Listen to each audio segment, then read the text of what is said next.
We're here with Oregon defensive backs Eric and Stephen Amoako today, guys. Thanks for being here. Oh, no problem. Thanks for having us. All right, so after redshirting last year, you both got to get into a game last weekend. What was that like? Felt good. I was expecting it to be a lot more nerve-wracking than it really was. Like, whenever you're on the sidelines watching, like, Austin just seems so big and whatnot. So you kind of think, like, when you go out on the field, it's going to be the same way. But it just feels like practice, like a high school game almost. Yeah. You guys are twins, and you both wear number 28 and 29. Yeah. Was that on purpose at all? No, we didn't get to pick our numbers, actually. We have to answer that question all the time. Our coach actually picked that number, so I was number 21 in high school, but Avery has a number. He's a senior. But 29 works. It's a pretty good number, a special number, too. Todd Doxey, he's a former Duck. He was the last person to wear that number, so 29 is a pretty special number. What's the biggest difference between playing football in Oregon and in Texas? The heat, weather, probably. Yeah, definitely the heat.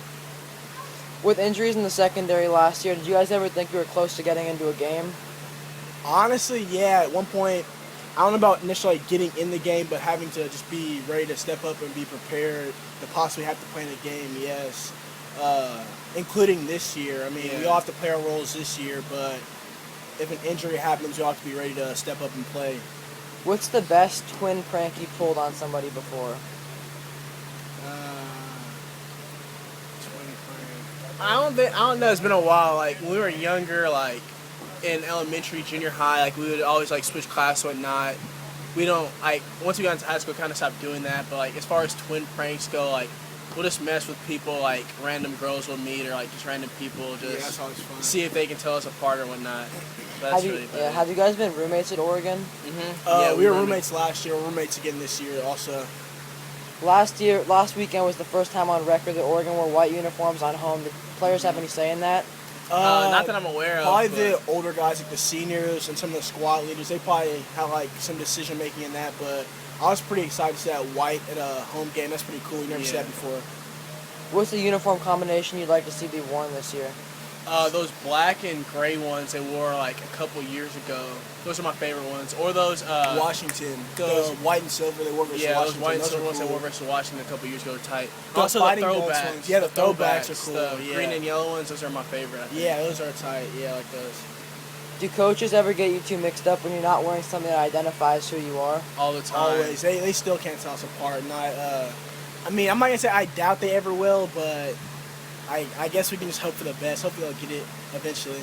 What's the most important lesson each of you has learned while you're at Oregon? Our saying is win the day, and when you get up here, you have to learn to really buy into it. Like, if you literally work hard and learn to try to be better than you were the day before, all you'll do is continue to improve. So I think that's like the best lesson I've learned. Like, you can apply that to football and to school as well. So I like that a lot. Also, deliberate practice.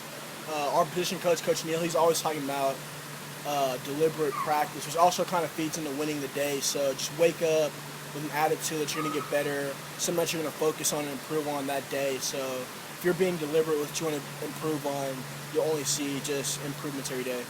When the season starts, y'all fired up and ready to play. When the game starts and everything starts getting into the flow, do you realize that it's football season again and you have to calm down a little bit? I don't know. Like, since last year we didn't get to play or whatever, it's been a whole year since I got to play. So like last year, of course I'd be excited for the games just because it's my first year as a Duck. Get to see you don't have that all the games, but you don't have the like nervousness. But this year, like, you understand, like, you don't just sit in the locker room just getting ready for the game. Like, you got to realize you have to prepare yourself for this game. Like, you might be playing at some point. And you don't know when you're going to be. You have to prepare yourself just like a starter would. Just be ready to go. Yeah.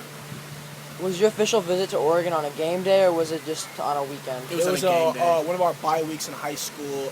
It was the Missouri State game last year, or 2 years ago. So it was a pretty good, like, get to see Autzen for the first time, get to see what a game day is like, and even for, like, a weaker opponent, the stadium was still, like, hectic, loud, so the experience is real no matter what game it is. Did you two always want to go to college together, or did it just happen that you guys both got offered by Oregon?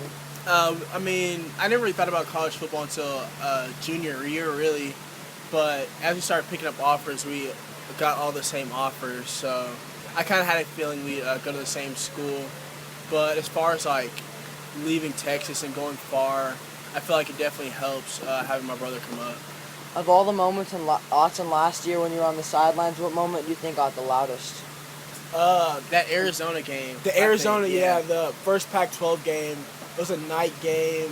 And that's the loudest I've ever seen the stadium for just first Pac-12 game. And also one of DeAnthony's punt returns. I think it might have been Colorado. One of those, he was just reversing field, all that. So I think, I feel like maybe I was as loud as everyone else in the stadium, just going crazy. Yeah.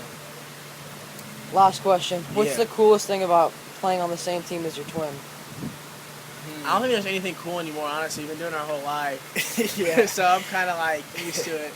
But it's nice. Like we, not It's necessarily, unique, that's for like sure. we push each other, or keep each other motivated. Like try to keep each other focused while we're playing. So we won't let each other start like slipping technically or anything like that. So like that's nice. Always having someone in your ear. Because like coaches, they can't necessarily always be on one player. They have a whole mess of DBs to work with. So it's Yeah, and always we're nice pretty having someone critical of else each to other bounce too. ideas off Little of. things. Well, guys, thanks for doing the interview. I appreciate it. Appreciate it. It's good to see you, Nima. Good to see you. Good to see you too. Good luck this weekend. I appreciate it. What are you up to the rest of the day? I'm gonna go hang out, see home. I Yeah. guess you-